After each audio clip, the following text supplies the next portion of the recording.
scientists have recently put forward a sensational hypothesis about the origin of life on Earth. According to them, we are the result of an experiment conducted by a more advanced civilization.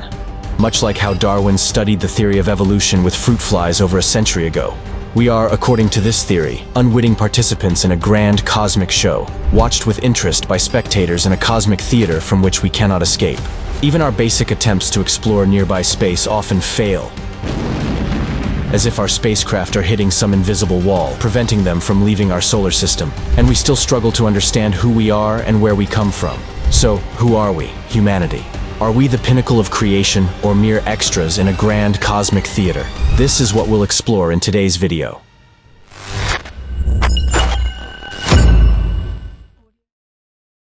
On October 25, 2006, a Delta II rocket launched from the USAF base at Cape Canaveral. On board the Delta II was the Stereo satellite, consisting of two small probes designed to capture the first ever stereoscopic images of the Sun. 3 hours after launch, the Delta II reached Earth orbit at an altitude of 11 kilometers. The twin probes separated from the carrier rocket and began their independent journey to the Sun. Over the next 5 years, they moved into their planned orbits, positioning themselves on opposite sides of the Sun. On February 6, 2011, the Stereo satellites transmitted to Earth the first three-dimensional image of the Sun in human history, allowing us to see the Sun in its entirety, a full 360-degree view. Then, on December 1, 2011, the Stereo probes sent back a video recording that caused a sensation and led researchers worldwide to discuss the presence of dozens of interplanetary spacecraft near our planet. Most importantly, it suggested that these alien ships are closely watching us and possibly even controlling Earth. Take a close look at these images. These were sent back to Earth by the Stereo twin probes on December 1, 2011. On that day, the probes were conducting routine automatic imaging of the Sun when one of them captured these incredible shots. They show the Sun ejecting a powerful stream of plasma towards Mercury at an immense speed. The scorching plasma stream appears to collide with an invisible cosmic object, which suddenly becomes visible, illuminated by the solar plasma.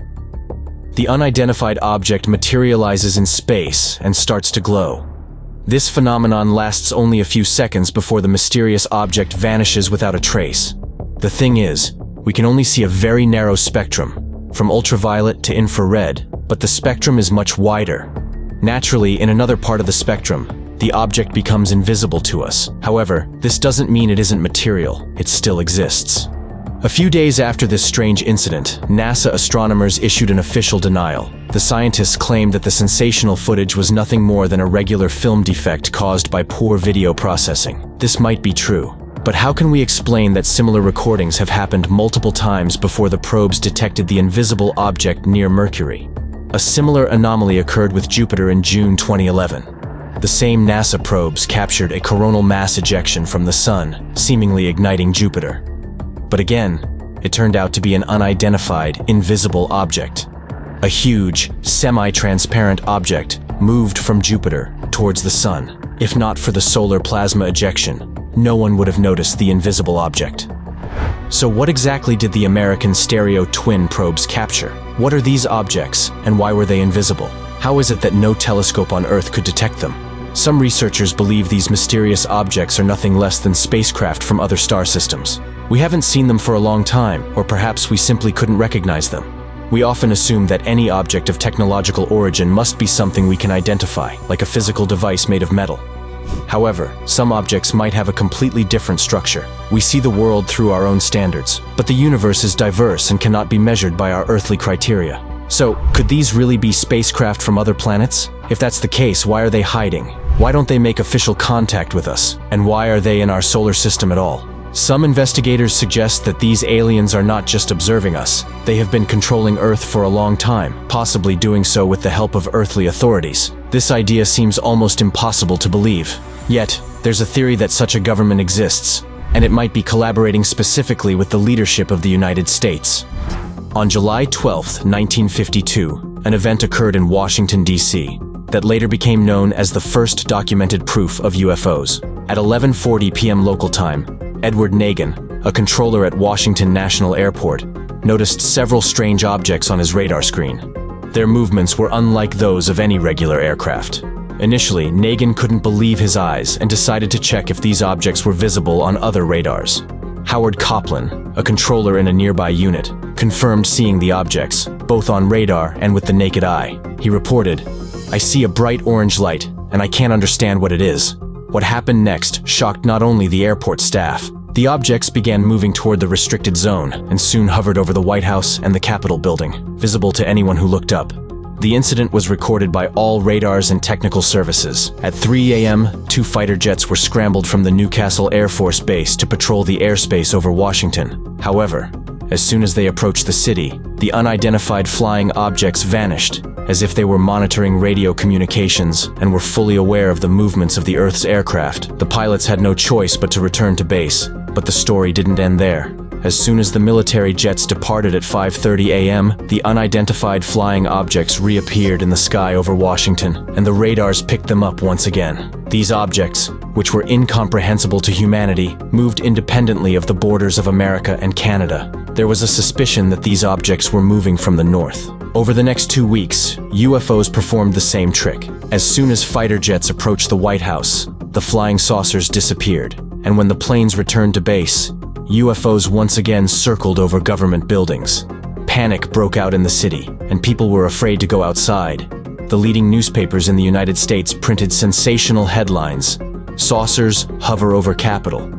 It got to the point that on July 26, 1952, President Harry Truman intervened in the investigation of the incident.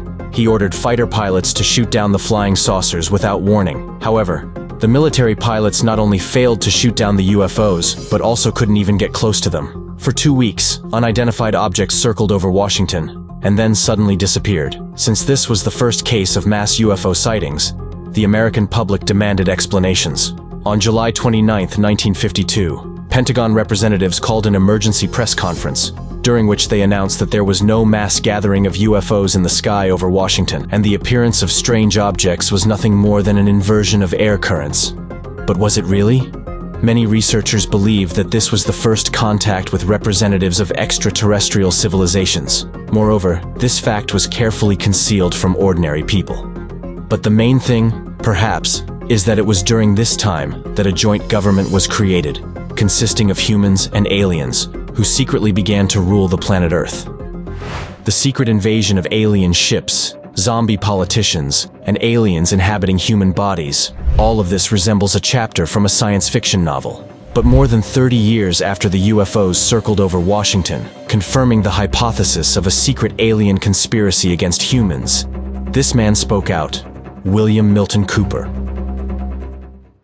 William Milton Cooper, American intelligence officer and military advisor to the government. On April 26, 1989, in the United States, a press conference was held where it was announced that for several decades, the world has been ruled by a secret international government, which is completely subservient to extraterrestrials. A special group of America's top scientists were organized under the name Project Sign in December of 1947 to study the phenomenon. There was no such thing at that time as MJ-12. The whole nasty business was contained within the shroud of secrecy. Project Sign evolved into Project Grudge in December of 1948. A very low-level collection and disinformation project named Blue Book was formed under Grudge. 16 volumes were to come out of Grudge, including the controversial Grudge 13, which I and Bill English saw, read, and revealed to the public. Blue teams were put together to recover the crashed discs and dead or alive aliens.